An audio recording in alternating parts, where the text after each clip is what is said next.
I'm starting to become very pessimistic. I'm not sensing from some of these groups that they quite grasp or understand what's going on. Truth be told, when I see this and when I hear this, it makes me want to throw up. How in the world is putting this sport in the committee's hands, earning it on the field, going to a 5-11 model would kill the Big 12? It would absolutely kill them. So 5-11 model, fail. It falls short of the other models. College football has never been better. Interest has never been higher. Believe that we are at the dawn of the golden age of college football.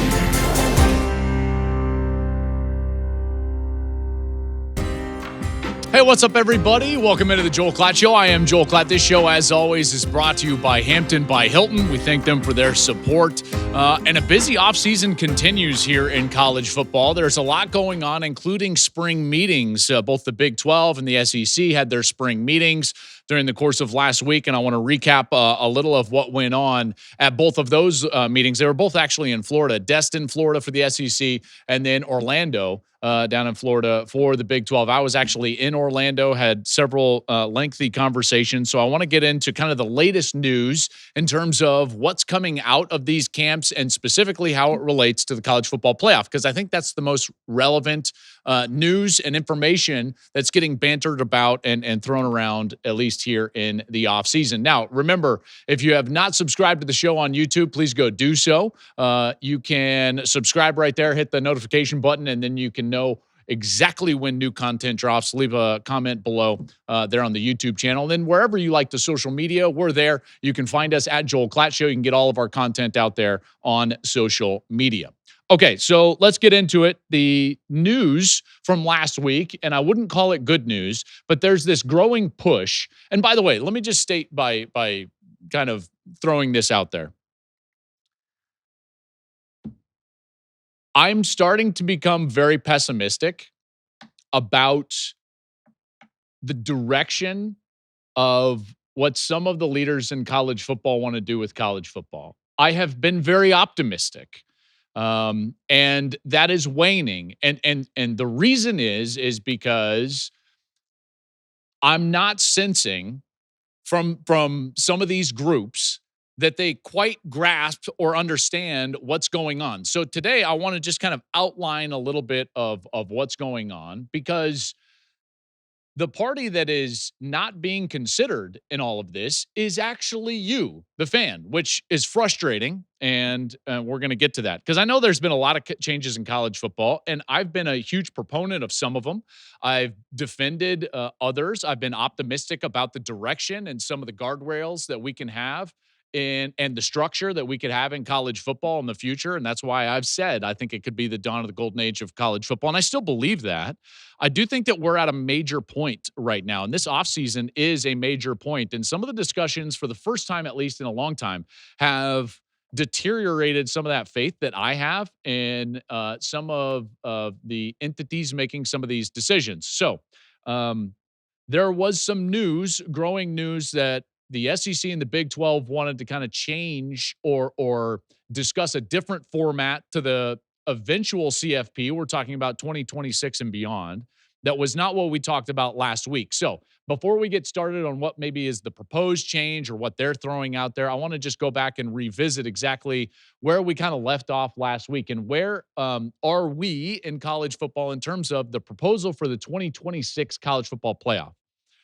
The most, I would say, optimistic or relevant proposal that we've seen is this one that you're seeing if you're watching YouTube, and I suggest you go over there, just because a lot of this is tough if you're just listening on audio. You got to see it. But this is the 16-team playoff format and the options that have been bantered about up to this point, which is that the SEC and the Big 10 would get 4 automatic qualifiers, that they would each get 4 automatically. The ACC and the Big 10 would get 2 automatic qualifiers. A group of 5 would obviously get 1. And then the Notre Dame at-large spot would have 3 slots for Notre Dame and or 3 at-large spots. So that's where we left off.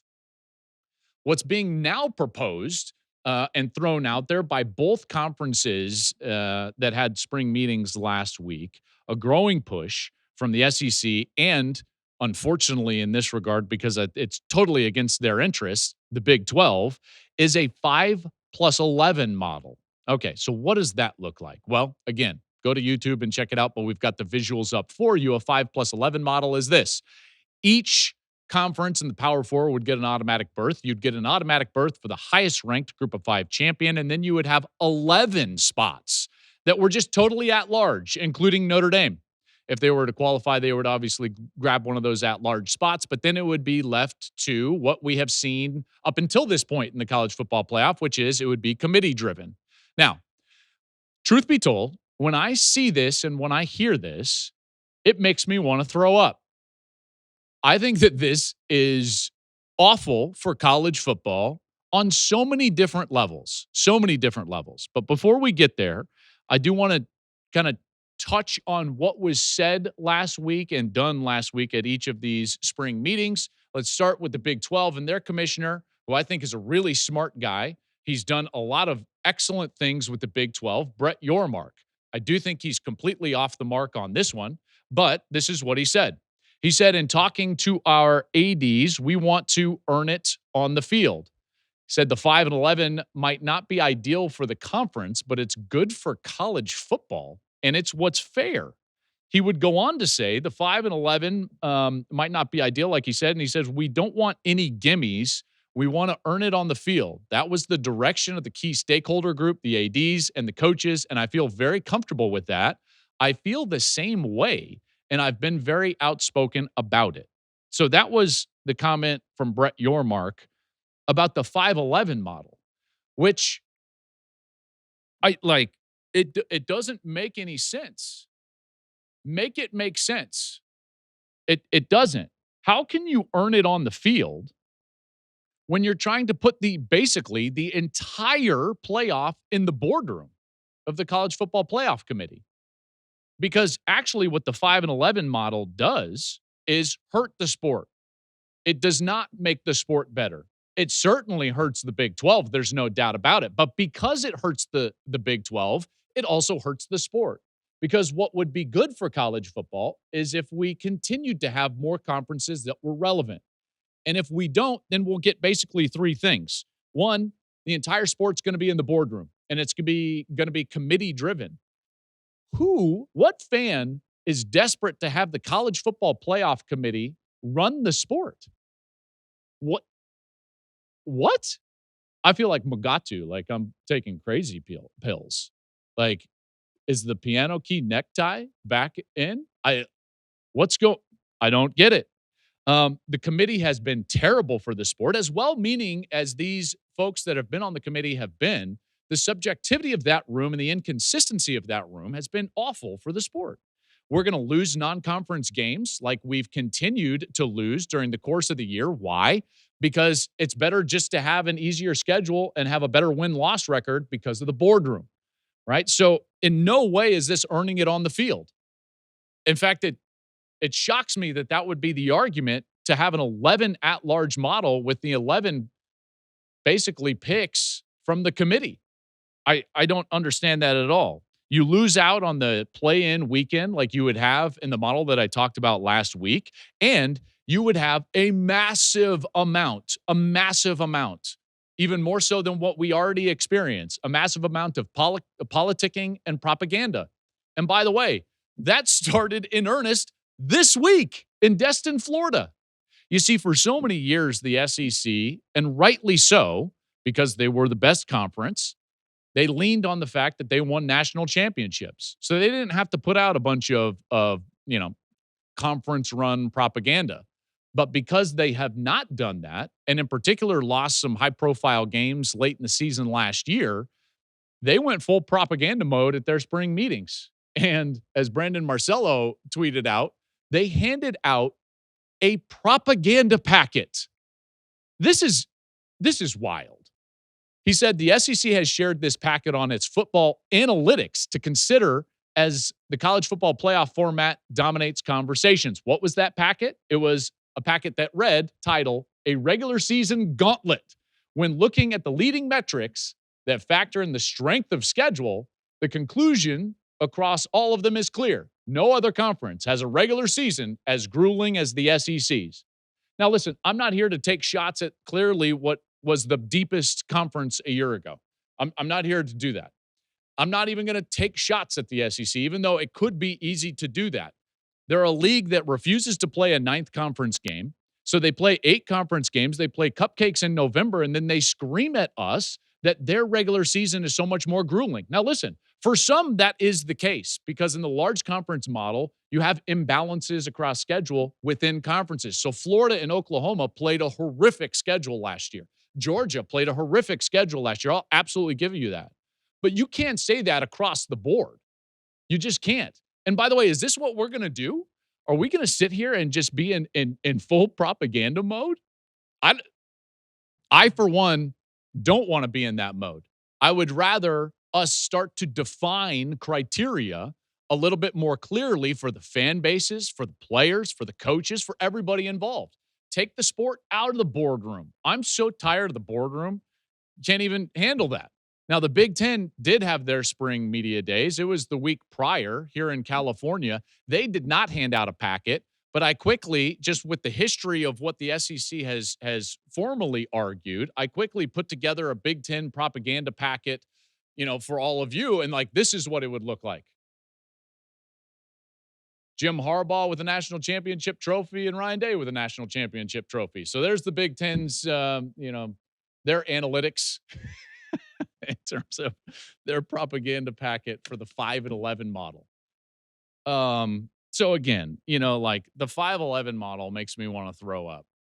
It fails on every single level to help drive the sport forward. It really does. And I'll outline that in a little bit. But first I want to get to this bet that specifically the Big 12 and the ACC would be making if they started to get behind this model. Again, I think it is absolutely bananas that the Big 12 and their ADs and their coaches would argue for this because they're going to get crushed by this.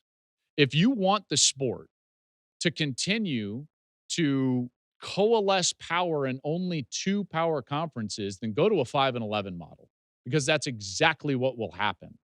Because right now, I believe like there's a bit of a fork in the road. And with the differences in money and revenue, more specifically, I should say, that is going to clearly take place in distribution between the SEC, Big Ten, and then the other Power 4 conferences, the ACC and the Big 12, you can, in theory, say that maybe the gap is even going to grow in coming years. And right now, we might be closer to one another than we will be in 5 years. Now, that's not a guarantee. And maybe they would argue like, no, we're going to invest and we're going to be even better in the future. Okay, you know what? That's fine. But think about the gamble. Think about the gamble that putting the sport in the boardroom is for the Big 12 and the ACC.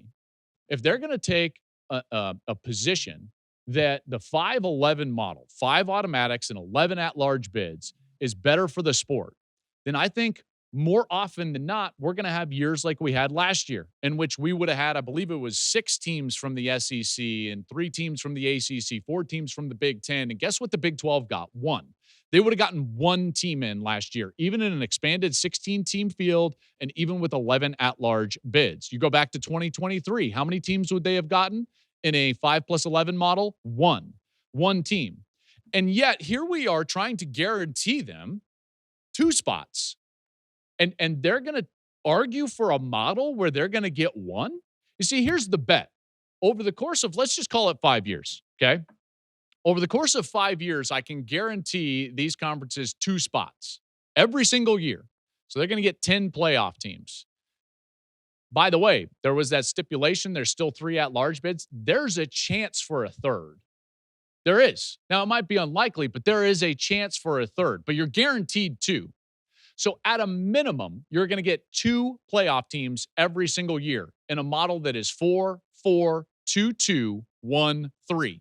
We go back to that model that we talked about last week, okay? We go to that. Now, what they want is a model that doesn't guarantee them 2 and that in the last 2 years would have notched them only 1 playoff berth. So the bet that Brett Yormark and the Big 12 stakeholders want to make is that they're going to get more than 2 teams over a 5-year rolling term and in a 5-11 model. What planet are we living on? No, that is not the case. It's just not. If they wanted to argue for anything, if they wanted to earn it on the field, they should be arguing for the 2 model and maybe even a 2.5 model. Now, what would that look like? Now, that would be wild. Joel, let me just kind of discuss a 2.5 model for the Big 12 and the ACC. If you want to earn it on the field, if you want to take it out of the boardroom and you want the 16-team playoff, then let's go 4-4, 2.5, 2.5 for the ACC and the Big 12. Again, go watch YouTube. It's up right here on the screen.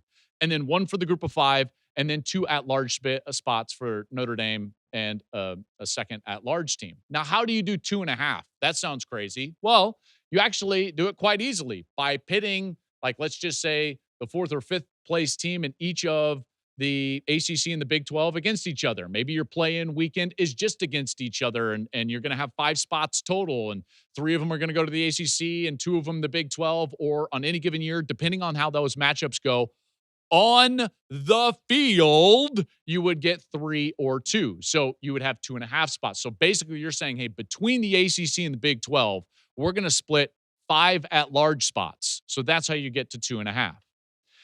In that case, you would be guaranteeing yourself at a minimum 2 spots every year and the potential for a third versus arguing for a model that you would only in most years get 1.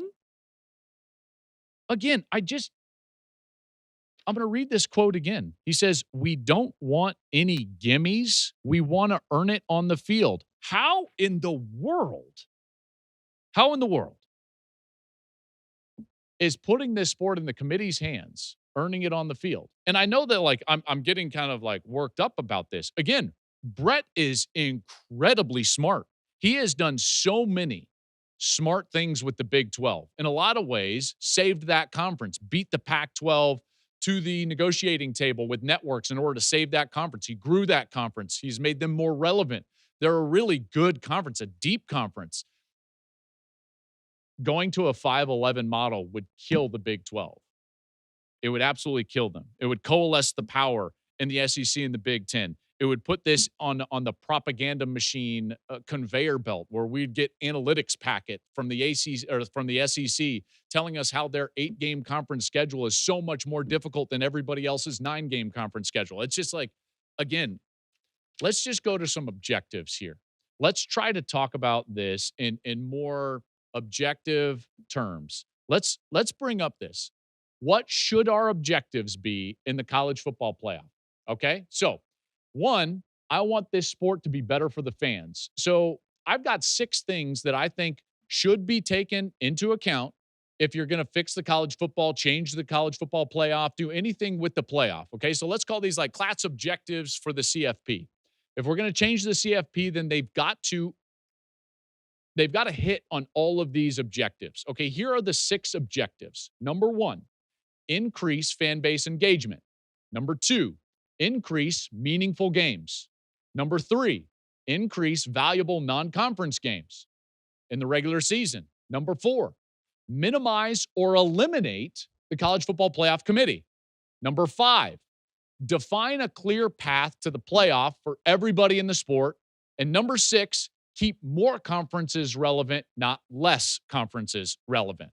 Those are the objectives. If you hit on every one of these objectives, then every fan in college football is served to some degree. And if you just put that as a measuring stick and you take a look at all of these models of playoff, the 5-11 playoff model fails on every single front on these objectives. Okay, so increase fan base engagement. Well, as I've talked about in some of the previous models that they've thrown out there in the 16-team playoff, you would increase fan base engagement by increasing the probability that your team is playing meaningful games for the playoff late into the season. Okay, but in the 5-11 model, we're going to have rankings every week.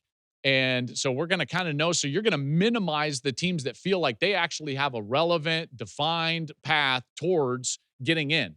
And in particular, if you play in the quote wrong conference, that doesn't have propaganda-driven analytics telling you why they're better than everybody else and why they can have 4 losses and you can only have 1.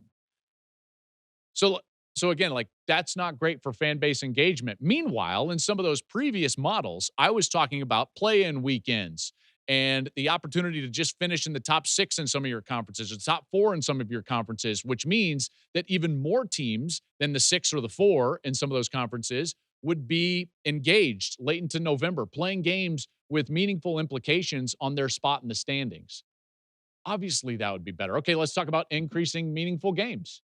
If we had a play-in weekend within conferences or even between conferences, however you wanted to play it out, then basically what you're doing is you're starting play-in games. Those are meaningful games. If we have a 5-11 model, we don't get any of those. So we miss out on this idea where we would have the 3rd place team in the Big Ten playing the 6th place team in the Big Ten with the right to go to the playoff on the line, earning it on the field, not in a boardroom.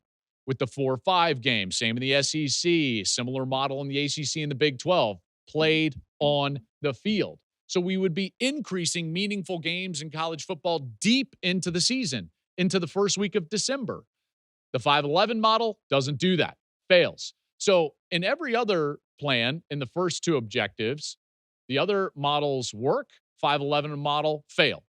How about the third one? Increase valuable non-conference games. If this sport is solely in the boardroom and the committee is deciding who goes and who doesn't, then we're going to have what has happened in the past, which is ADs and teams are going to get rid of their valuable non-conference games like Nebraska and Tennessee just did. Why? Because it's just more important that you have a win versus who you played. So your strength of schedule in the non-conference isn't really reliable to the committee. They've never shown the reliability of honoring those types of things. They've been all over the map in terms of one year honoring something and the next year kind of changing the criteria. So we're going to lose valuable non-conference games in the regular season. So 5-11 model, fail. What about number 4? Minimize or eliminate the committee. That's got to be an objective because nobody wants all of this committee-driven drama late into the season where we're politicking, where we're giving analytics packets. 5-11 model, fail. Define the path is the 5th objective. Define a clear path. Well, in the previous models, we know exactly where we need to get to in the regular season within our conference standings in order to get into a play-in game, to get to a point where we know we have 60 minutes to go to the college football playoff. I have no idea if it's the committee. We're just sitting there and we're like, well, we hope. We hope. So the 5th objective, 5-11 model, fail. And then lastly, keep more conferences relevant. This is important for the health of the sport moving forward. It's important that the ACC remain relevant. It's important that the Big 12 remain relevant. And yet, as I just touched on earlier, if you go 5-11, the power will coalesce in the Big 12, or excuse me, the Big 10 and the SEC. Those conferences will get more participants into the playoff, not less participants, which means they will generate more revenue, which means they will generate more power, which means that fork in the road and the divide between all the conferences is going to grow. So 5-11 model, how does that keep more conferences relevant? It doesn't. Fail. So in every single objective that would make the sport better for the fan, the 5-11 model fails. It falls short of the other models. So far be it from me to disagree with smart people. And Brett Yormark, you are a smart group. But to suggest that the 5-11 model is, as you said, good for college football, it's what's fair, we don't want gimmies, and we want to earn it on the field, I just don't see how that works. I don't see how that works at all. If I were the Big 12 or the ACC, I would take a 14-team playoff with 2 guaranteed spots right now. And if you were desperate to move it to 16, like it seems out of maybe the Big 10 and some of these other conferences, then my argument would not be for 11 at-large spots, which is going to hurt the Big 12. It would be for 2.5. Okay, give the ACC and the Big 12 5 spots, not 4. That's how I would approach these negotiations. But the 5 and 11 model is, if we go down that route, I think it will fail. I think that's about as point blank as I can possibly be. I hope it doesn't. I really hope it doesn't, because there are smart people and hopefully they're listening. I'm glad you're listening, because I think that, as you can tell with those objectives, if we meet those objectives that I talked about, the sport would be better for you at home. And I ultimately want it to be better for you, the fan, because the fan is what's going to drive all of this in the future. It's nothing else. We have to have interests. We have to have people that want to be in the stands. We have to have people that want to watch on television in order for any of this to work. So if we drive those people away, if they become tired of all of these arguments and all of the subjectivity of a boardroom, crowning a champion, and the propaganda that it takes to make it to the postseason, I I think that we're going to drive people away. And I don't want that. I want college football fans to be well served. And hopefully we have done that and outlined that here. Hey, you can follow us wherever you like to social media. Please do so. I'd love your reaction to this episode, because I rarely get this passionate about a topic, and this is one that I felt very strongly about. So I'd love your reaction to it, whether it's in the comments of the YouTube section and or some of those comments over on social media. You can follow me on social media in the show at Joel Klatt Show. You can follow me personally. I'm on X at Joel Klatt. And again, make sure to subscribe to that YouTube channel and start the conversation down below, because I think it is a good one. What should we do in college football? If it's up to me, it's definitely not the 5 and 11 model. And hopefully we move away from that very quickly and very far, very, very soon. All right, we'll be back with more new episodes next week. Thank you for watching. Thank you for listening, and have a terrific week, everybody.